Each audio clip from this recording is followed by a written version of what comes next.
All right, in this next example, example 4, we want to approximate this series to 3 decimal places of accuracy. So there are 2 different types of phrasings that you could hear. One phrase is approximate, is just like this, approximate to, n decimals or n decimal places of accuracy. Option 2 would be approximate to within maybe 0.000001, something like this. In which case, they're not telling you how many decimal places. In a sense, they are something very close to it.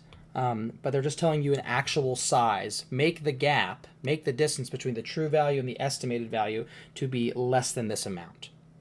So they are very similar to one another, but there is a slight difference between the two of them. So let's look at this. So one might initially think that this means, initially, we may think that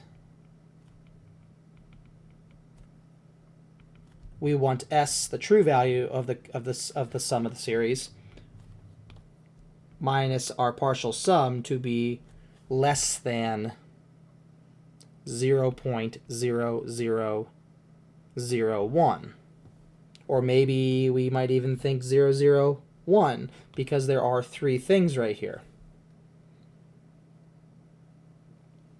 But this is incorrect. Why is this incorrect? So let's say for some partial sum, okay, let's just say the 7th partial sum, we get the value, let's say 1419276, something like this.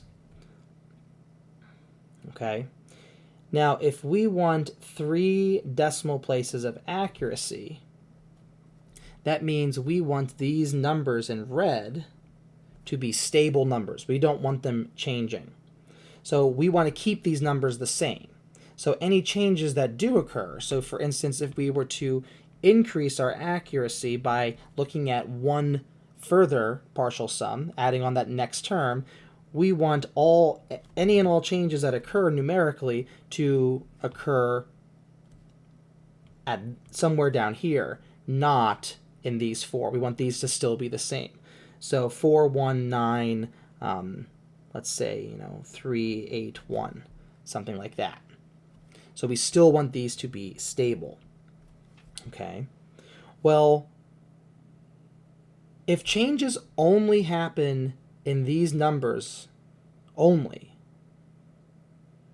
there's still a small issue. And that is what the value of this number in blue is.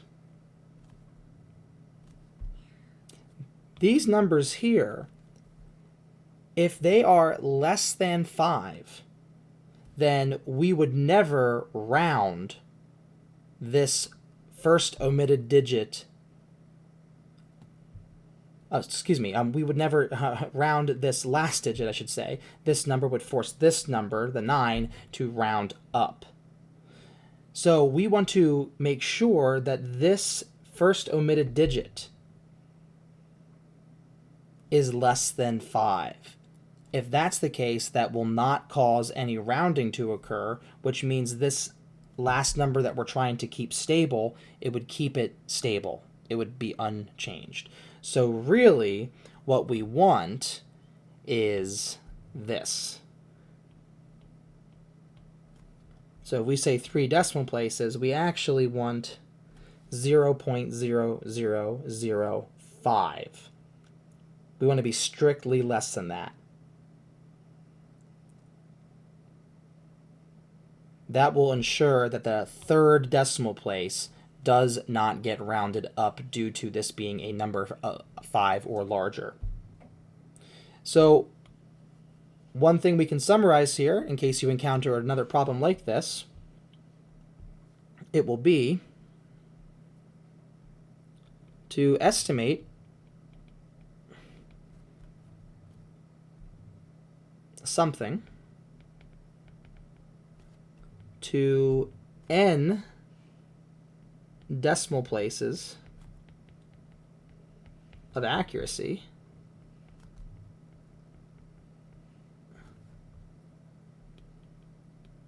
then must be less than 0.000 ... 0.05, where right here n zeros. So here we have 3 decimal places of accuracy, so we have 1, 2, 3 zeros after the decimal before the 5. So sandwiched between the decimal and the 5 are 3 zeros. All right. So now we know what we want. That's our precision, our desired precision. Let's go find it. So we can make a little table here. Let's go ahead and list out what we have here. First, we should make sure that this is actually a convergent alternating series. Otherwise, the estimation theorem is just going to be completely in vain. So now that we know exactly quantitatively how we can interpret this statement, 3 decimal places of accuracy, we know quantitatively it means this. So that's good. Next thing, I guess what we should have done maybe even before this, although this was a worthwhile discussion, is does this alternating series even converge? And it does converge. So I will say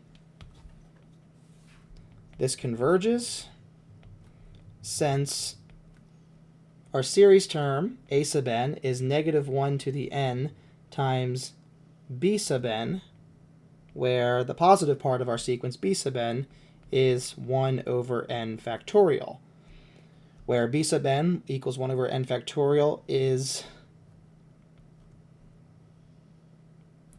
positive. It is decreasing.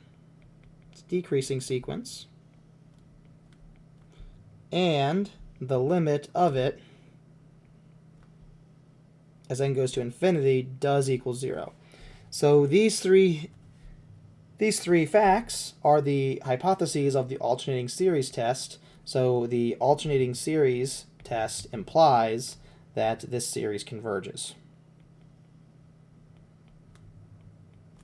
All right, now that we know that our series converges, we can now figure out a estimate for it.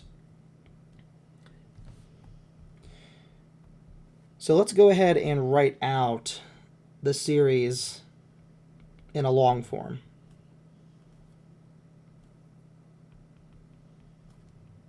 And so if we write out some terms here, we'll have, so the first term is going to be a negative value. So this would be negative 1 over 1 factorial plus 1 over 2 factorial minus 1 over 3 factorial plus 1 over 4 factorial minus 1 over 5 factorial, and I'll stop with 7 because it's getting a little obnoxious. Okay, so now we can say that S1, for instance, this would be negative 1 over 1 factorial, which is just negative 1. S2 is our previous partial sum plus the next term, which is 1 over 2 factorial, but 2 factorial is just 2. So this is negative 1 plus a half, which is negative 1/2. S3, again, is our previous partial sum plus our first omitted term, which in this case is negative 1 over 3 factorial. So this is negative a half, and 3 factorial is 6, so minus 1/6. So this is negative 2/3.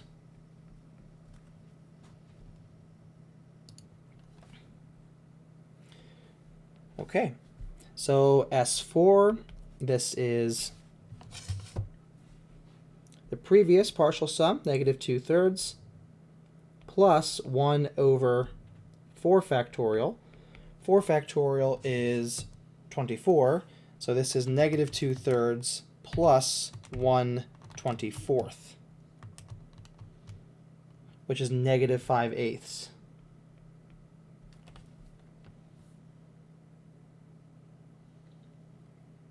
Okay, so right now we have 4 different partial sums. 4 different partial sums. So we want the true value, s, minus some partial sum to be less than this amount. So we can actually set up a little inequality here. And let's go ahead and erase this because I don't need the rest of those.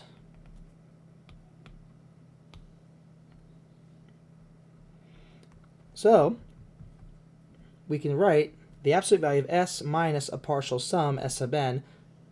We know this is to be less than 0.0005. So that means if that's ultimately what we need, and we know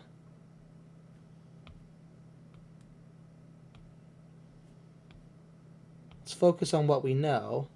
The alternating series estimation theorem tells us that this s minus s sub n in absolute value is guaranteed to be less than b sub n plus 1. So we just have to pick the first term, b sub n plus 1, that is less than this. Because of this, the first one that's less than this, that will work. Because then this is, these inequalities stack, so this would be less than that amount. So really, we can then focus on this right here. So using this, b sub n is, b sub n plus 1 is 1 over n plus 1 factorial. And we want that to be less than 0.0005, which is really just 5 divided by 10,000.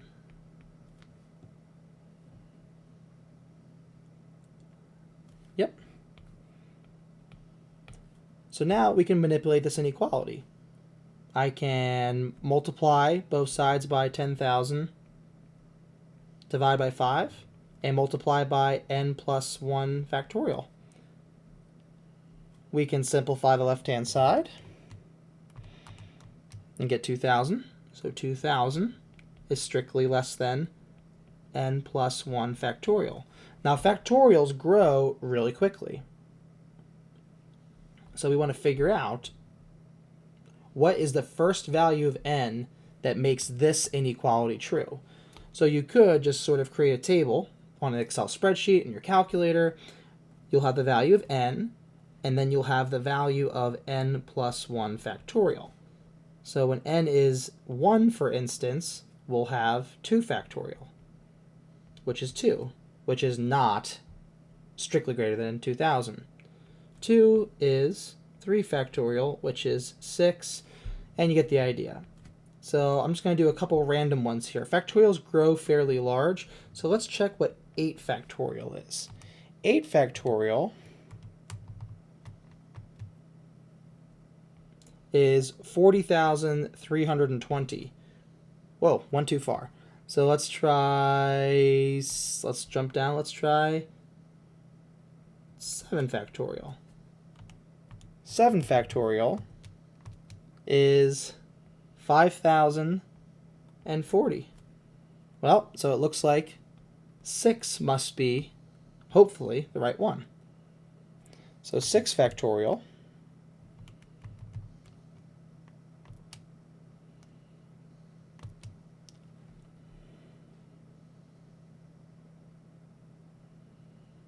So I think I just was doing something a little bit strange here. If I plug in n equals 6, then that forces this expression over here to be 7 factorial, which we just said was 5040, which was too big. So looks like we may want to do the 5. My apologies for that. Realized I was typing in the factorials of the same number as n. So if we plug in n equals 5, then we should calculate 6 factorial, which is 720. So these factorials grow very quickly. So we see that if we plug in n equals 5, that makes this value here 720, which is not greater than 2000. So it looks like this value 6 is the first value of n that makes this exceed 2000. Because yes, of course, if we wanted a certain 3 decimal places of accuracy, we could just include, a billion or so terms, and we'd have that accuracy. But the whole point is we want to figure out what's the minimum number that we want to include. What's that minimum number? That's going to be most efficient. So in order to obtain that accuracy of 3 decimal places, we would need this value of n. So this is our special value. So this tells us the n equals 6 partial sum will do the trick. So S6 is, we can head back over here for a moment. This is why we were figuring out these partial sums. S5 is negative 5/8 minus 1 over 5 factorial. So 5 factorial is 120. So this is negative 5/8 minus 1/120th, which is negative 19/30. So S6 must be negative 19/30 plus our first omitted term, which alternating signs, so this would be plus 1 over 6 factorial. So negative 19/30 plus 1 over 6 factorial is 720.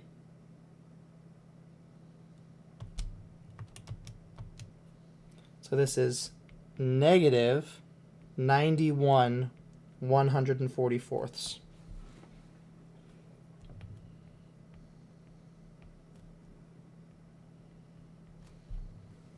All right. So now we can actually check to see what is the what this difference is. So the true value of this sum, it just so happens that this is very similar to a Taylor series that we'll talk about for e to the x. So we can actually figure this out. We won't actually go through the full way how to figure it out because it requires knowledge that's not yet present if you're following these videos along chronologically, but I'll just tell you what that value is. This value is 1 minus e over e. So if we actually want to calculate what this difference is, this would be the true value. So absolute value of the true value minus our partial sum. Well, our partial sum is negative, so this would be double negative, so positive 91/144. So 1 minus e divided by e plus 91/144.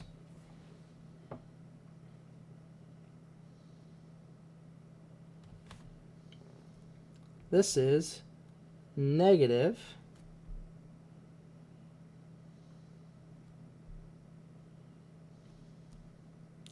well, it's not negative, it'd be positive. Excuse me, we're doing absolute value here. So this would be 1.7 0.76 times 10 to the negative fourth. So this is 0.00076, or sorry, excuse me, 176.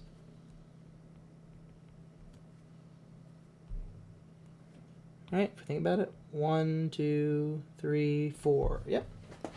So we did it. We found a value here. This is less than 0.0005. That checks out.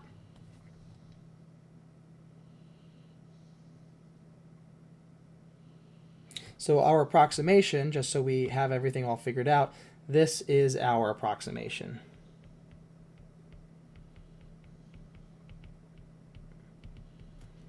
To 3 decimal places.